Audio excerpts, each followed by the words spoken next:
दोस्तों, आज की कहानी में हम जानेंगे कि किस स्त्री के भाग्य में पुत्र की प्राप्ति नहीं होती है और किस कारण उसे सारा जीवन निसंतान रहना पड़ता है। वह कौन से कार्य हैं जो एक पतिव्रता स्त्री को अपने जीवन में कभी नहीं करने चाहिए, नहीं तो उसे संतान की प्राप्ति नहीं होती है। दोस्तों, एक समय की बात है, भगवान श्री कृष्ण द्वारका नगरी में अपने सिंहासन पर विराजमान थे। तभी उनसे मिलने रानी सत्यभामा आती है और भगवान श्री कृष्ण से कहती है कि प्रभु, आज मैं आपसे 3 प्रश्नों का उत्तर पूछने के लिए आई हूँ। भगवान श्री कृष्ण कहते हैं कि हे देवी, तुम निश्चिंत होकर के अपने तीनों प्रश्न मुझसे पूछ सकती हो। मैं अवश्य ही तुम्हारे प्रश्नों का जवाब दूंगा। दोस्तों, प्रश्नों को बताते हुए रानी सत्यभामा कहती हैं कि प्रभु, मेरा पहला प्रश्न है कि वह कौन सी स्त्री है जिसके भाग्य में संतान सुख की प्राप्ति नहीं होती है और वह जीवन भर निसंतान रहती है। और मेरा दूसरा प्रश्न यह है कि वह कौन सी स्त्री है जो समय से पहले विधवा हो जाती है और बिना पति के पूरा जीवन दुख से व्यतीत करती है। मेरा तीसरा प्रश्न यह है प्रभु कि वह कौन सी स्त्री है जो पति के होते हुए भी अपना जीवन दुख में व्यतीत करती है। देवी सत्यभामा के तीनों प्रश्नों को सुनने के बाद भगवान श्री कृष्ण कहते हैं कि हे देवी, मैं तुम्हें इन तीनों प्रश्नों का उत्तर एक कथा के माध्यम से देना चाहता हूँ, जिसे सुनकर के तुम्हें तुम्हारे प्रश्नों का उत्तर मिल जाएगा। किंतु याद रहे, इस कथा को आधा अधूरा छोड़ करके मत जाना, नहीं तो यह कथा समझ में नहीं आएगी। तब रानी सत्यभामा कहती है कि प्रभु, आप कथा सुनाइए, मैं कथा को ध्यानपूर्वक सुनूंगी। मित्रों, कथा को सुनाते हुए भगवान श्री कृष्ण कहते हैं कि हे देवी सत्यभामा, एक समय की बात है, देवपुर नाम के गांव में एक धनवान सेठ रहता था और उस सेठ के 2 बेटे थे। सेठ ने अपने 2 बेटों की शादी कर दी थी। सेठ और सेठ की पत्नी दोनों ही बहुत ही दुष्ट स्वभाव के थे। उनके स्वभाव के कारण उसे कोई भी पसंद नहीं करता था। सेठ का बड़ा बेटा और उसकी पत्नी भी दुष्ट स्वभाव की थी, लेकिन सेठ का छोटा बेटा और उसकी पत्नी दोनों ही सरल स्वभाव के थे। सेठ की छोटी बहू बहुत ही सुंदर और सुशील थी। वह सभी कार्यों में निपुण थी। वह अकेले ही घर के सारा काम करती और सुबह से शाम तक सबके लिए खाना बनाती। दोस्तों, घर में सभी के कपड़े भी वही धोती थी। इतना सब कुछ करने के बाद भी सेठ की पत्नी और उसकी बड़ी बहू हमेशा उसका अपमान करती रहती और उसे ताने मारा करती थी। कथा को आगे बढ़ाते हुए भगवान श्री कृष्ण कहते हैं कि हे देवी सत्यभामा, यहाँ तक तो सब ठीक था, परंतु इसके बाद की कहानी सुनो। जो सत्यभामा, सेठ की जो बड़ी बहू थी उसको एक बेटा था और छोटी बहू को एक पुत्री थी। सेठ की पत्नी हमेशा उस पुत्री को लेकर के अपनी छोटी बहू को ताना मारा करती थी और उसे तरह तरह की बातें सुनाया करती।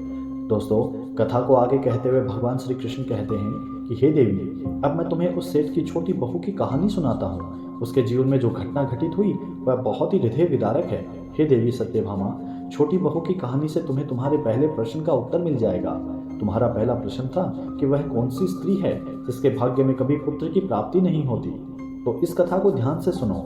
उस सेठ की जो पत्नी थी वह पहले से ही बड़े दुष्ट स्वभाव की थी और उसके दुष्ट स्वभाव के कारण उसकी छोटी बहू और उसका छोटा बेटा उससे बहुत ज़्यादा परेशान हो गए थे। वह अपनी छोटी बहू को बहुत ही ज़्यादा परेशान करती थी।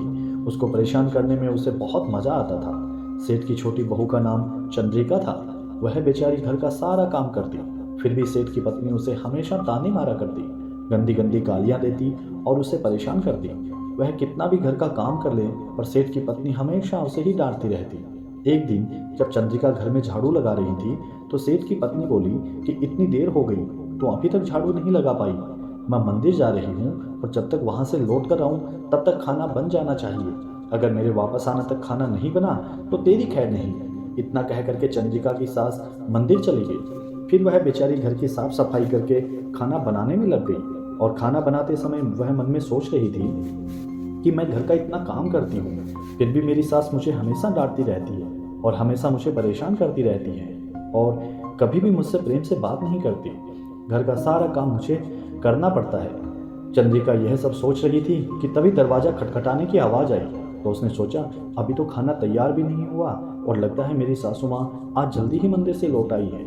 यह सोच करके वह बहुत डर गई। फिर डरते डरते दरवाजे के पास गई और दरवाज़ा खोला तो उसने देखा कि दरवाजे के बाहर एक साधु महाराज खड़े हैं। उनके मुखमंडल पर दिव्य तेज था, माथे पर चंदन का तिलक लगा हुआ था। साधु महात्मा को देख करके चंद्रिका ने उन्हें प्रणाम किया। फिर वह साधु महाराज चंद्रिका से कहते हैं कि बेटी, मुझे कुछ भोजन करा दो, मुझे बहुत जोर की भूख लगी है। तो चंद्रिका बोली, महाराज, मैं आपको भोजन तो करा देती, पर मेरी सास बहुत ही दुष्ट स्वभाव की है। वह मुझे बहुत डांटेगी और अभी वह मंदिर गई है, मंदिर से आती ही होगी। यदि वह आ गई और उन्होंने मुझे आपको भोजन कराते देख लिया तो मुझे बहुत मारेगी, इसलिए आप मुझे क्षमा करें, मैं आपको भोजन नहीं करा सकती। तो साधु महात्मा बोले, बेटी थोड़ा सा ही भोजन करा दो, मैं सुबह से कुछ नहीं खा पाया हूँ, खाली पेट हूँ। साधु की यह बात सुनकर के चंद्रिका को दया आ जाती है और वह साधु महाराज को आदर सहित घर के अंदर बुलाती है और उन्हें भोजन देती है। दोस्तों, साधु महाराज भोजन कर ही रहे थे कि तभी अचानक चंद्रिका की सास मंदिर से घर आ जाती है और उस साधु को भोजन करते देख करके अपनी छोटी बहू को गुस्से में कहती है कि यह मेरा घर है, कोई भोजनालय नहीं है, किसी भी राह चलते भिखारी को तुम भोजन कराओगी जो हर कोई यहाँ आकर भोजन करके चला जाएगा। और तुमने इस साधु को भोजन क्यों दिया? क्या यह अन्न मुफ्त में आता है? किसी को अपने घर में बैठाकर तुम खिलाती रहोगी। दोस्तों, इतना कह करके सेठ की पत्नी ने उस साधु को धक्के मार करके अपने घर से बाहर निकाल दिया और उसका खाना उठा करके बाहर रास्ते में फेंक दिया। उसने चंद्रिका से कहा, तूने इस साधु को भोजन क्यों कराया? अन्न कितना महंगा आता है तुझे पता नहीं, अब घर के लोग क्या खाएंगे? फिर चंद्रिका डरते हुए बोली, साधु महाराज को बहुत भूख लगी थी, इसलिए मैंने उन्हें भोजन दे दिया और उन्हें मैंने पहले अपने हिस्से का भोजन दिया है, इसलिए आज मैं भोजन नहीं करूंगी। और आप इतना गुस्सा क्यों होती हो?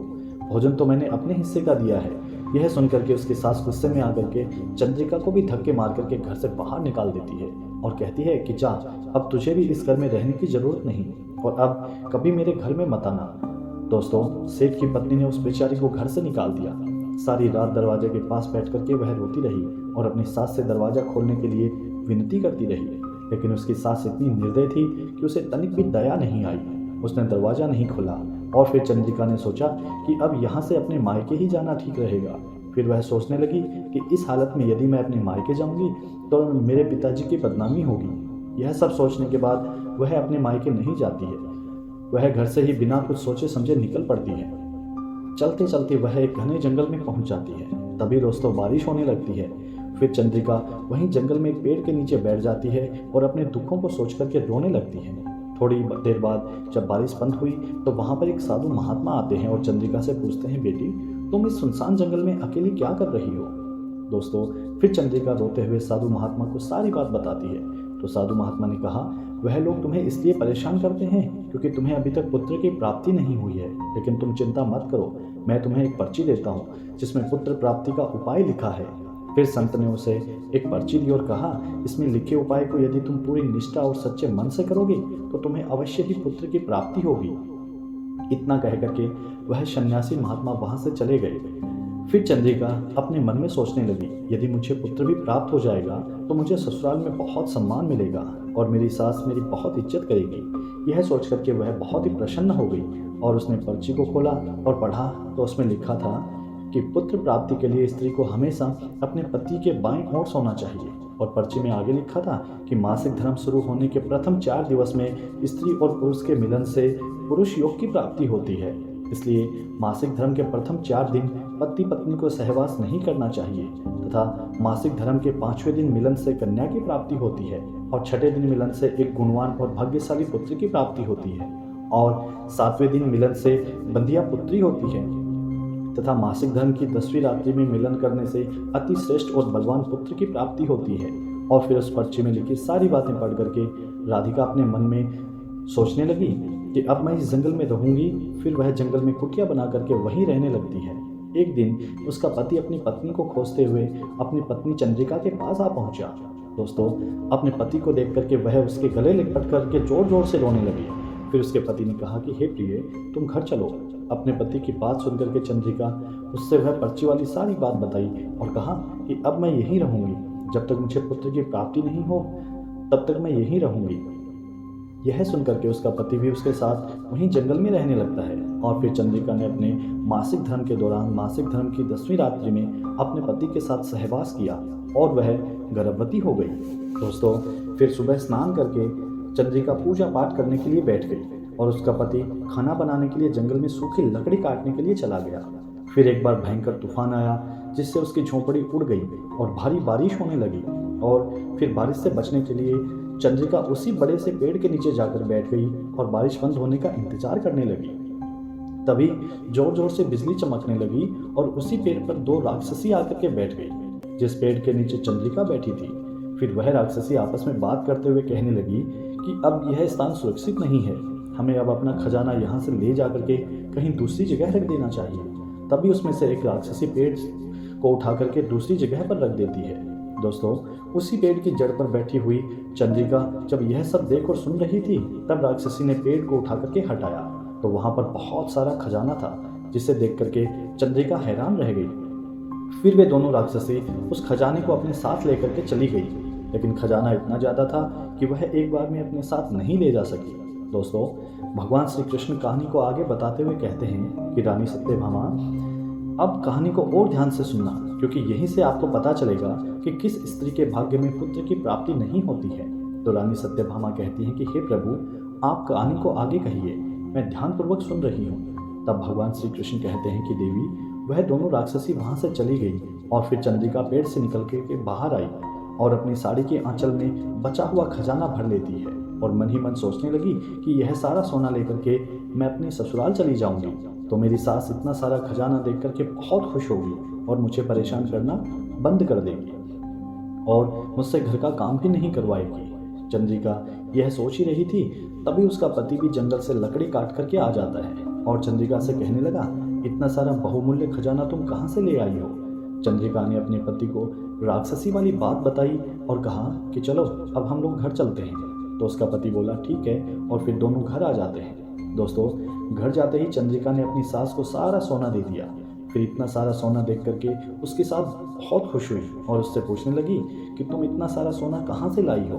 दोस्तों, भोली भाली चंद्रिका ने अपनी सास को राक्षसी वाली सारी बात बता दी। फिर उसकी सास ने सारा सोना ले लिया और उसके बाद चंद्रिका से कहने लगी कि इतनी खजाने से अब क्या होगा, जब वहाँ पर बहुत सारा सोना और चांदी बहुमूल्य खजाना था तो तुझे और ज़्यादा सोना लेकर के आना था, इतना थोड़ा सा सोना लेकर के क्यों आई हो। तो चंद्रिका बोली, माँ जी, इतना सारा सोना तो है, और लाती तो क्या होता। तो उसकी सास बोली, तुझे और ज़्यादा सोना लाना था जिससे हमारी साथ पुश्तें बैठ कर के खाती, फिर सोना ख़त्म कभी नहीं होता। अब तू देख, इस बार मैं जाऊंगी और बहुत सारा सोना लेकर के आऊँगी। चंद्रिका ने अपनी सास को रोकते हुए कहा, नहीं माँ, आप वहाँ मत जाओ, वहाँ जान का भी खतरा है। तो सास बोली, नहीं, मैं जाऊंगी और बहुत सारा सोना लेकर के वहाँ से वापस आऊँगी। इस प्रकार उसकी सास ने उसकी बात नहीं मानी और उसी जंगल में पहुँच गई। दोस्तों, उस पेड़ के नीचे जाकर बैठ गई जहाँ पर कुछ दिनों पहले चंद्रिका बैठी हुई थी। थोड़ी ही देर बाद वहाँ पर दोनों राक्षसी आती हैं। जब वे देखती हैं कि उनका खजाना कम है तो वे समझ जाती हैं कि किसी को हमारे खजाने के बारे में पता चल गया है। वे दोनों राक्षसी इधर उधर ढूंढने लगती हैं। तभी उसे चंद्रिका की सास दिखाई दे जाती है। फिर वह दोनों राक्षसी उसे मार करके खा जाती हैं। दोस्तों, इधर चंद्रिका अपनी सास के आने का इंतजार कर रही थी। कई दिन बीत गए। जब उसकी सास लौट करके नहीं आई तो वह समझ गई कि उसकी सास को दोनों राक्षसों ने मार कर खा लिया होगा। दोस्तों, कहानी को आगे बढ़ाते हुए भगवान श्री कृष्ण बताते हैं कि हे देवी सत्यभामा, इस प्रकार से चंद्रिका की सास की मृत्यु हो गई, इसलिए हमें लालच नहीं करना चाहिए। और फिर कुछ समय के बाद चंद्रिका ने एक सुंदर से पुत्र को जन्म दिया। पुत्र प्राप्ति के बाद चंद्रिका बहुत खुश थी और उसने अपने घर पर एक दावत रखी जिसमें उसने बहुत से पंडितों और संत महात्माओं को अपने घर पर भोजन कराया। फिर भोजन करके सभी संत महात्माओं ने उसे आशीर्वाद दिया और इधर सेठ के बड़े बेटे और बहू जो हमेशा चंद्रिका को पुत्र को लेकर के ताना मारते थे, उनका मुंह हमेशा के लिए बंद हो गया। दोस्तों, इस प्रकार से आज की ये कहानी खत्म होती है। फिर भगवान श्री कृष्ण कहते हैं कि हे देवी सत्यभामा, अब मैं तुम्हारे प्रश्नों का उत्तर देता हूँ। तुम्हारा पहला प्रश्न था कि कौन सी स्त्री के भाग्य में पुत्र की प्राप्ति नहीं होती और वह पूरा जीवन निसंतान रहती है। तो हे देवी सुनो, जो स्त्रियां साधु महात्मा के द्वारा दिए गए पर्ची में लिखी बातों के विपरीत कार्य करती हैं, उनके भाग्य में पुत्र की प्राप्ति नहीं होती। और जो स्त्रियां अपने पति का आदर नहीं करती, वो हमेशा उनसे लड़ती झगड़ती रहती हैं और अपनी मनमानी करती हैं, उनके भी भाग्य में पुत्र की प्राप्ति नहीं होती है। इसलिए प्रत्येक स्त्री को अपने पति का आदर सम्मान करना चाहिए। और तुम्हारा दूसरा प्रश्न था कि वह कौन सी स्त्री है जो समय से पहले विधवा हो जाती है और बिना पति के एक दुखी जीवन जीती है। तो समझ लो, जो स्त्रियां पति के होते हुए भी मांग में सिंदूर नहीं लगाती और ना ही मंगलसूत्र पहनती हैं और जहां भी जाती हैं बिना सिंदूर और बिना मंगलसूत्र के जाती हैं तथा पति के कहने पर भी उनकी बात नहीं मानती और पराये मर्दों के साथ भोग विलास करती हैं, ऐसी स्त्रियां समय से पहले ही विधवा हो जाती हैं। इसलिए एक शादीशुदा स्त्री को सदैव पतिव्रता जिंदगी जीनी चाहिए और अपने पति के अलावा पराये मर्द को नजर उठाकर भी नहीं देखना चाहिए। तुम्हारा तीसरा प्रश्न था कि वह कौन सी स्त्री है जो पति के होते हुए भी एक दुखी जीवन जीती है और उसे अपने जीवन में कभी सुख की प्राप्ति नहीं होती। तो हे देवी सत्यभामा, यह वह स्त्री है जो सुबह देर तक सोती रहती है और बिना स्नान किए ही भोजन बना देती है और पूजा पाठ भी नहीं करती। ऐसी स्त्रियों के कारण घर में माता लक्ष्मी का आगमन नहीं होता है और उनके घर में गरीबी और दरिद्रता फैली रहती है। कहीं भी जाना होता है तो अपने पति के बिना आज्ञा के चली जाती हैं। पति को मना करने पर भी नहीं मानती, पति की एक भी बात नहीं मानती हैं। तो ऐसी स्त्रियों के जीवन में कभी भी सुख की प्राप्ति नहीं होती है और हमेशा दुखी जीवन जीती हैं। इसलिए एक चरित्रवान जीवन अपने पति के साथ व्यतीत करना चाहिए और नित्य ब्रह्म मुहूर्त में उठ करके स्नान आदि करके पूजा पाठ करना चाहिए, जिससे कि घर में सुख और शांति बने रहे। दोस्तों, आपको यह कहानी कैसी लगी हमें कमेंट